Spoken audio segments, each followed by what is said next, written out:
Hello everybody. Today I'm going to show you how to crop an image, resize an image, and rename an image using the Preview application on a MacBook. This software comes standard on any Mac, so if you're working with a Mac, you'll already have this program. You don't need to buy anything fancy like Photoshop or any other photo editing software because this has all the basic functions that you need, which is why I really like it. I also really like it because I primarily work from scans of my work, so I'm already working with a pretty high quality image. I'm not needing to adjust my white balance or anything like that. The image is already pretty crisp and ready to go. So make sure you're either scanning or using really high quality photos to edit in Preview because this is just really the basics. So here are two collages that I'm going to edit in Preview. The first one, I'm just going to double click it, and it already automatically opens in Preview if you double click it from the desktop. It's already the standard application to open a photo. I'm going to make my screen a little bigger so it's easier to see.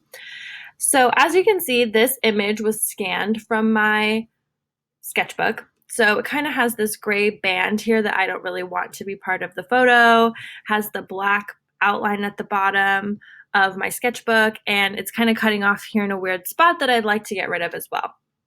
So to do that, you're going to click on this icon right here that says Show Markup Toolbar, and you're going to click on that. And there's a lot of functions here. I'm just going to go into one function because that's all we're going to use. It's this selection tool, and you want to make sure that the rectangular selection tool is highlighted. You can also do an elliptical selection or your own kind of selection, but for our purposes, we just need a rectangle. And then you're going to click on your image and hold down on your trackpad or mouse if you're using a mouse, a desktop, and you're going to select your crop or more of her face, and you can kind of play around with the cropping of the image until you get exactly where you want to be on your image. You can individually pull the sides over, you can scale the corner, whatever, but just make sure that you get a cropping that is pleasing to you before you hit crop right here. And then you're going to hit crop, and it magically crops the image and you don't have any of those elements that you don't want. So now that that's done, the next thing you want to do is resize the image. Now, I primarily use my images for the web.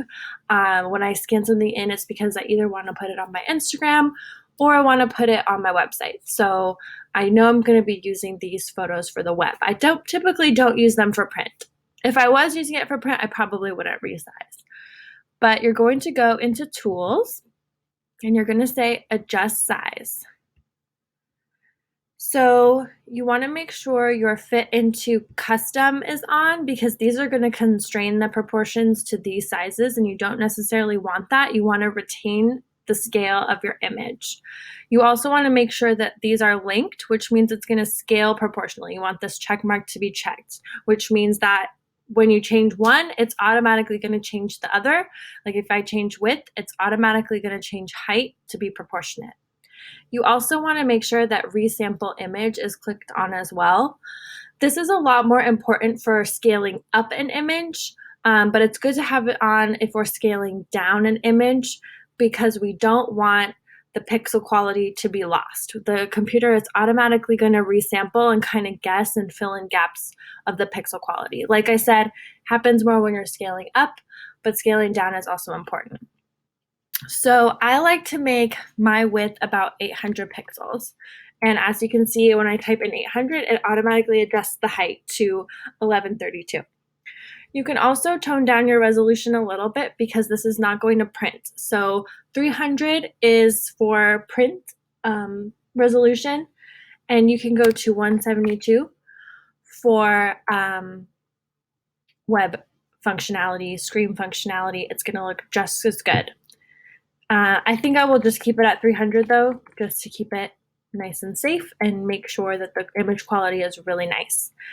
And as you can see, this image is now about a third of its original size, 50% smaller, which is good. We don't need a huge image to upload it to the web. And it's going to load much faster on my website. So then you just click OK, and it automatically resizes the image. It's ready to go. So the final thing that we need to do is change the title. So all you have to do is click on the title in Preview, and you're going to highlight the name. You want to keep the file extension of .jpeg. You don't want that to go away. And I'm just going to rename this to Ever Expanding. Ever Expanding, and you're just going to hit enter, and it automatically changes the title. It lets us know that this photo is edited as well. And you can exit out of it, and as you can see, the title is now changed on our desktop. We can click on it again, and the sizing and the cropping are retained. It's really simple, and now we're ready to upload this image to our website.